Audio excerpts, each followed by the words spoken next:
अच्छा जी, इसके बाद आपके पास आ जाता है केमिकल मेथड में।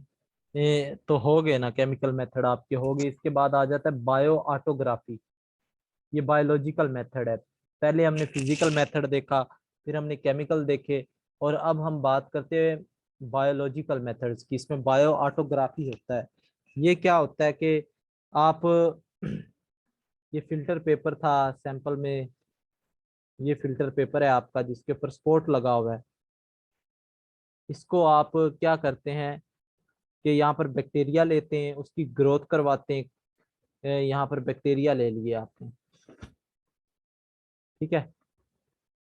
तो ये जो बैक्टीरिया आपने लिए थे इसके अंदर, उसके अंदर आप फिल्टर पेपर रख देते हैं। अब क्या होगा, जो बैक्टीरिया जो होंगे उनकी ग्रोथ चेंज हो जाएगी। ग्रोथ जो होगी,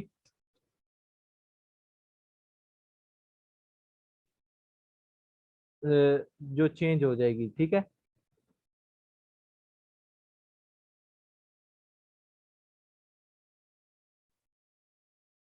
जो बैक्टीरिया आप यूज कर रहे होते हैं ना जी, उनकी ग्रोथ या तो पॉजिटिव हो जाएगी या नेगेटिव हो जाएगी।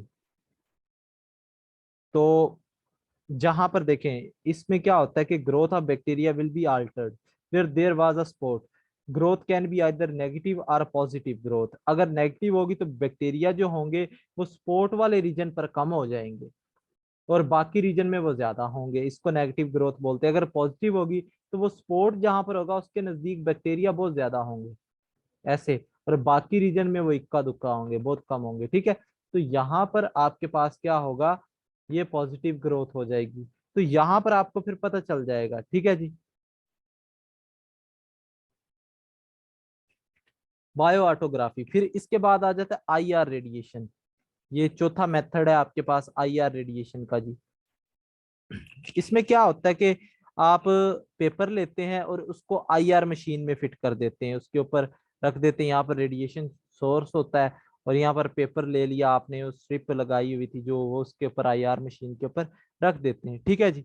जब आप आईआर रेडिएशन इसके ऊपर फॉल करवाते हैं तो जो स्पॉट होता है आपका वो विजिबल हो जाता है। तो ये भी मेथड होता है एक।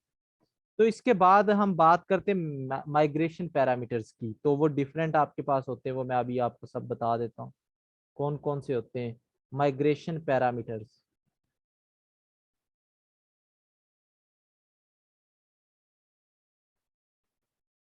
तो माइग्रेशन पैरामीटर्स क्या होते हैं जी, आपके पास ये आपने क्रोमेटोग्राम बनाया था ना, तो यहाँ पर आपका वो कंपोनेंट था और यहाँ पर आपका सॉल्वेंट फ्रंट था। सॉल्वेंट फ्रंट था SF।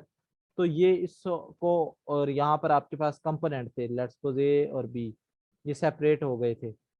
तो इस पूरे को आप क्रोमेटोग्राम बोलते हैं। जो आफ्टर डेवलपमेंट जो आपके पास पैटर्न मिलता है उसको आप क्रोमेटोग्राम बोल रहे होते हैं, ठीक है।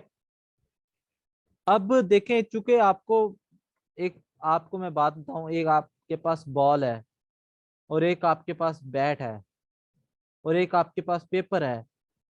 तीन चीजें हैं, बॉल बैट एंड पेपर, और साथ आप उसके ऊपर मोबाइल फेज मूव करवा रहे हैं।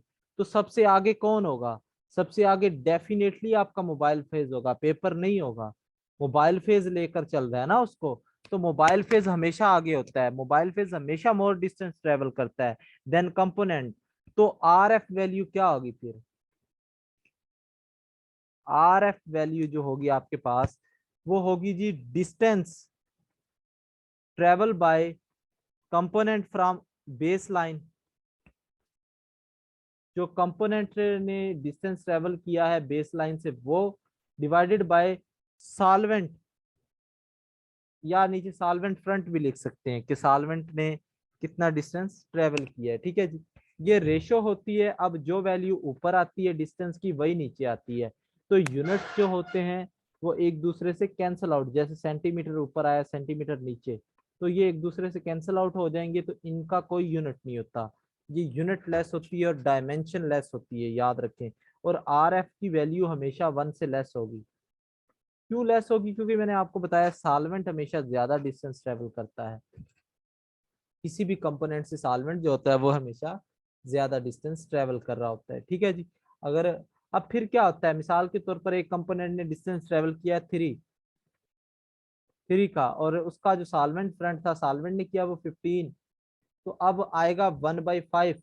अब आप इस वैल्यू को सर्च करोगे, आपके पास जो लिटरेचर गिवन होगा, लिटरेचर में आप देखिए, मिसाल के तौर पर आपने देखा कि लिटरेचर में ये जो वैल्यू आ रही है ये लाइसीन के लिए है, ये जो आपके पास अमाइनो एसिड होते हैं ना, तो लाइसीन के लिए है। तो इट मींस ये कंफर्मेशन हो जाएगी कि इसके अंदर लाइसीन भी प्रेजेंट है। ठीक है जी। इस तरह से आप फिर चेक करते होते, आर एफ वैल्यू होगी, फिर आपके पास आ जाता है आर एम वैल्यू। ये आपने पहली दफा सुना होगा शायद, जिनको एनालिटिकल जिनकी नहीं है। तो ये भी सिंपल होती, आर एम वैल्यू जो होती, लॉग ले लें आप इसका 1/RF-1 का। ठीक है। ये जो होती है, ये सैंपल में होमोजीनिटी बताने के लिए इस्तेमाल होती है कि सैंपल आपका होमोजीनियस है या नहीं है, सेम कंपोनेंट है उसमें या नहीं है। तो ये आपने जस्ट इसके बारे में याद रखना कि हेट्रोजीनियस है या होमोजीनियस है। इसमें आप ग्राफ ड्रा करते, जो डिफरेंट आर एम वैल्यू आती हैं, और उससे आपको पता चल जाता है। लेट्स सपोज ये ग्राफ है, ये सीधा सीधा आ रहा था, और यहाँ पर कुछ कंपोनेंट आ गए हैं, यहाँ पर कुछ पॉइंट्स आ गए यहाँ पर, तो मतलब सैंपल अब होमोजीनियस नहीं है, हेट्रोजीनियस है ना। अगर तो लीनियर लाइन आ रही तो आपको अंदाजा हो जाएगा कि सैंपल में यूनिफॉर्मिटी आ रही है। अगर डिफरेंट सैंपल के कंपोनेंट है तो आपको फिर उसी हिसाब से पता चल जाएगा। तो आर एम वैल्यू जो होती है, इसका फार्मूला दोबारा से बता रहा हूँ, R M is equal to log 1/RF-1। ठीक है। और फिर आ जाता है आर एक्स। अब केमिस्ट्री में जब भी आप बात करेंगे या मैथ में, तो एक्स जो होता है ये हमेशा अननोन कंपाउंड के लिए यूज होता है, कि आपको ए बी सी दिया हुआ है, आप एक्स बता दें क्या होगा, या वाई जेड दिया हुआ है, आपको एक्स बताना है। तो आर एक्स होता है अननोन कंपोनेंट के लिए, distance travel by component from base line. तो बेस लाइन से उस कंपोनेंट ने कितना डिस्टेंस ट्रेवल किया है, डिवाइडेड बाय स्टैंडर्ड सॉल्यूशन आप जो ले रहे हैं, distance travel by standard component. अब इसमें क्या होता है आर एक्स वैल्यू में, मिसाल के तौर पर आप यहाँ पर चेक करना चाहते हैं ग्लाइसिन, कि यहाँ पर क्या ग्लाइसिन प्रेजेंट है मेरे सैंपल में या नहीं है। तो आपने पेपर के ऊपर स्पॉट लगाया, जो एक्सट्रैक्ट लिया था उसमें देखना चाहते ग्लाइसिन है या नहीं है। आपने ये तो लगा दिया ग्लाइसिन का स्पॉट, यानी एक्सट्रैक्ट का स्पॉट, और दूसरा आप लगाते स्टैंडर्ड ग्लाइसिन लेते हैं, उसका स्पॉट लगा देते हैं यहाँ पर।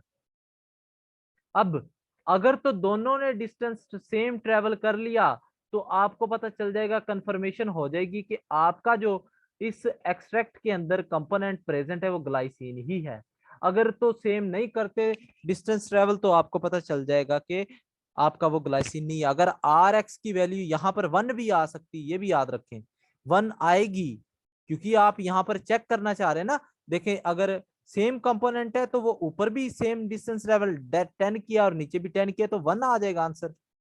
1 से ज्यादा भी आ सकती है और कम भी आ सकती है आर एक्स वैल्यू, ये आपने याद रख लेना है। ठीक है, क्योंकि यहाँ पर आप जो यूज कर रहे हैं ना, वो स्टैंडर्ड ले रहे हैं, और साथ आप क्या ले रहे हैं, आप अननोन कंपोनेंट को डिटरमाइन करवाना चाहते हैं। ठीक हो गया जी। आर एक्स 1 से भी ज्यादा आ सकती, कम भी आ सकती, 1 भी आ सकती है। तो ये आपकी पेपर क्रोमेटोग्राफी थी। इसकी एप्लीकेशन की हम बात कर लेते हैं लास्ट में, कि कहाँ कहाँ इसका इस्तेमाल होता है जी। देखें, ये यूजुअली आपकी हर जगह पे इस्तेमाल होती है, क्वांटिटेटिव और क्वालिटेटिव एनालिसिस दोनों के लिए इस्तेमाल होती है।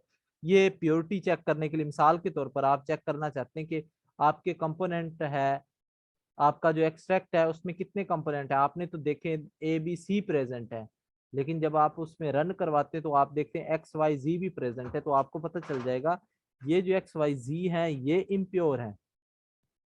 तो यहाँ पर आपको सैंपल की इम्प्योरिटी का आइडिया हो गया। वाटर की क्वालिटी के लिए भी आप चेक कर सकते हैं, हैवी मेटल एनालिसिस के लिए भी आप इसको यूज कर सकते हैं। फिर फार्मास्यूटिकल इंडस्ट्रीज में ये यूज हो सकती है, और ये एज अ सेपरेशन टेक्निक भी होती है, कि आप कंपोनेंट ऑफ मिक्सचर को सेपरेट करवा रहे होते हैं ना। तो डेट्स वाई ये भी इफेक्टिव है। ये हैवी मेटल जैसे कि जिंक, कैडमियम और मरकरी और मैग्नीशियम वगैरह के लिए भी इस्तेमाल हो जाती है।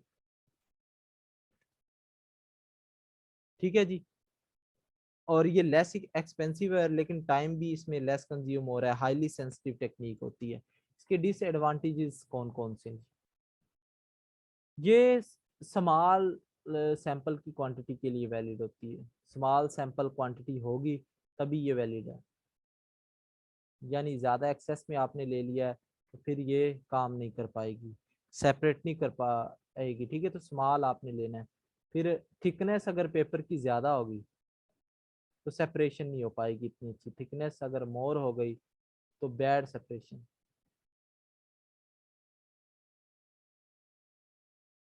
ठीक है जी। इसके अलावा मोबाइल फेस जो होता है उसकी चॉइस जो होती है वो डिफ़िकल्ट होती है, क्योंकि आपको नहीं पता कि आपके कंपोनेंट मोबाइल फेज में इंटरेक्शन शो करवाएंगे मोबाइल फेज के साथ या नहीं। तो ये सारी चीज़ें जो ये हिट एंड ट्रायल मेथड के ज़रिए आप इसको सिलेक्ट करते हैं, यानी तुक्के के मदद से आप इसको सिलेक्ट कर रहे थे, हिट एंड ट्रायल मेथड। तो ये आज का लेक्चर था पेपर क्रोमेटोग्राफी के ऊपर। कल इंशाल्लाह हम थिन लेयर पढ़ लेंगे और परसों फिर कॉलम पढ़ लेंगे और उसके बाद HPLC और GC। कोई भी सवाल है अगर आपका तो आप लोग पूछ सकते हैं जी। एनी क्वेश्चन आज के लेक्चर में? Excuse me, sir. हाँ जी। So I have a question related to RF values. जब हम RF की वैल्यू कैलकुलेट कर रहे होते हैं तो सेंटर ऑफ द स्पॉट लेते हैं. Why is it so? Centre of the sport मतलब?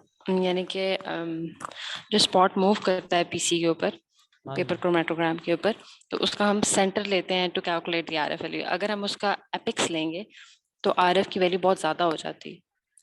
तो मुझे आपकी बात ही नहीं I've समझ got आ it. रही सर, जी। RF की वैल्यू बेसिकली जब हम आप कैलकुलेट ये कर रहे देखें होते हैं ना. पेपर है, जी जी. यहाँ पर ये स्पोर्ट लगा हुआ है ऐसे, हाँ जी. तो जब हम आपने इसे ये सॉल्वेंट की, ये आपने ए कंपोनेंट है आपका, इसने इतना ट्रेवल किया जी है जी.